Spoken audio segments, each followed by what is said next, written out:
Em 1949, um economista chamado Ludwig von Mises publicou a sua grande obra, O Ação Humana.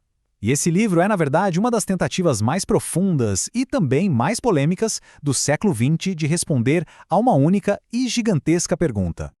É bom parar para pensar nisso um pouco. Desde o café que a gente toma de manhã até o celular que está no nosso bolso, tudo é resultado de uma rede de cooperação gigantesca. Mas quem é que está no comando disso tudo?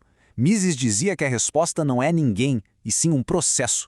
E o livro dele foi a resposta radical a esse quebra-cabeça.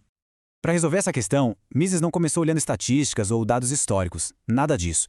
Em vez disso, ele partiu de uma pista fundamental e bem simples sobre a natureza humana, e foi em cima dela que ele construiu todo o tratado dele de 900 páginas. Ele chamou a metodologia dele de praxeologia. É um nome complicado para uma ideia bem poderosa. A de que a gente pode entender a economia usando pura lógica, começando com uma única verdade que é inegável sobre o que significa ser humano. É uma abordagem completamente diferente da economia tradicional. E aqui está. Esse é o tal do axioma central. Parece óbvio, não é? Mas, para Mises, essa frase não tem nada de trivial. Ela é a chave mestra lógica que destrava toda a economia dele. Cada escolha que a gente faz, desde o que comer no café da manhã até a carreira que a gente segue, tudo isso é comportamento com um propósito. O mais fascinante é como Mises constrói tudo a partir daí. Olha só, se agimos com um propósito para aliviar algum desconforto, isso quer dizer que temos fins que queremos alcançar. E para alcançar esses fins, usamos meios, que são escassos. E isso nos obriga a escolher, a ter preferências. E é dessa cadeia lógica que conceitos econômicos complexos, como a lei da utilidade marginal, surgem, não da observação, mas da pura dedução. Aqui a diferença na abordagem de Mises fica muito clara.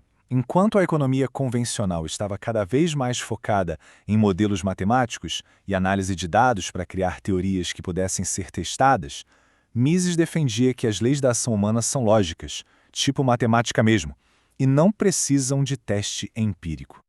Então tá, como é que esse axioma tão simples consegue explicar nosso mundo que é tão complexo e coordenado? Vamos agora para a solução e ver como isso tudo se desenrola. O primeiro passo é bem simples. Quando as pessoas agem para melhorar a própria situação, ou seja, para aliviar aquele desconforto, e têm o direito de possuir coisas, elas naturalmente começam a negociar. Alguém tem algo que o outro quer e vice-versa. A troca voluntária é uma consequência direta da ação com propósito. E aqui está o ponto crucial. Essas trocas criam preços. Mas para Mises, um preço é muito mais do que só um número. É um pacote de informação. É um sinal que transmite conhecimento sobre escassez e valor, um conhecimento que está espalhado por toda a sociedade. Os preços são como o sistema nervoso da economia.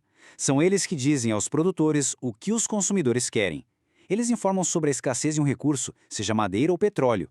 Eles permitem que o empreendedor calcule se um projeto vai ser lucrativo ou um baita desperdício. Sem esses sinais, essa coordenação em larga escala seria impossível.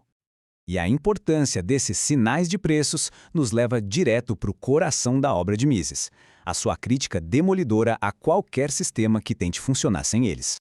Para a gente entender o argumento, Mises define o sistema socialista pela sua característica principal. A propriedade dos meios de produção não é privada, mas coletiva.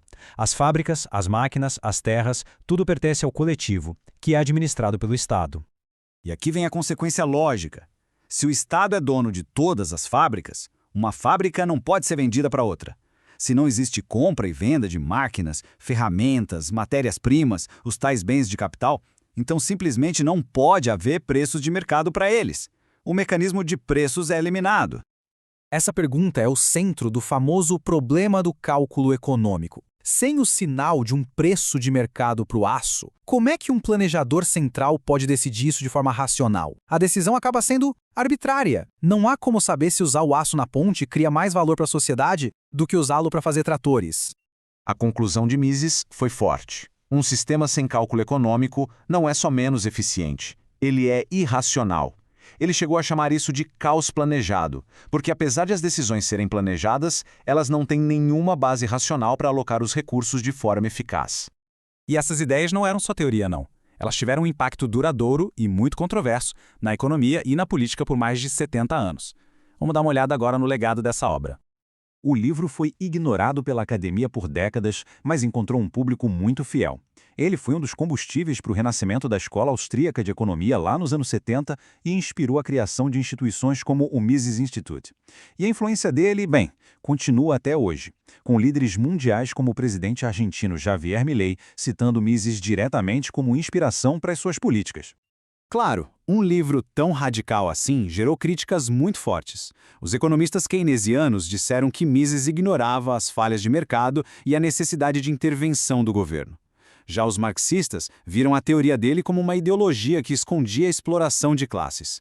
E os positivistas simplesmente rejeitaram o método, dizendo que uma teoria que não pode ser testada com dados não é científica.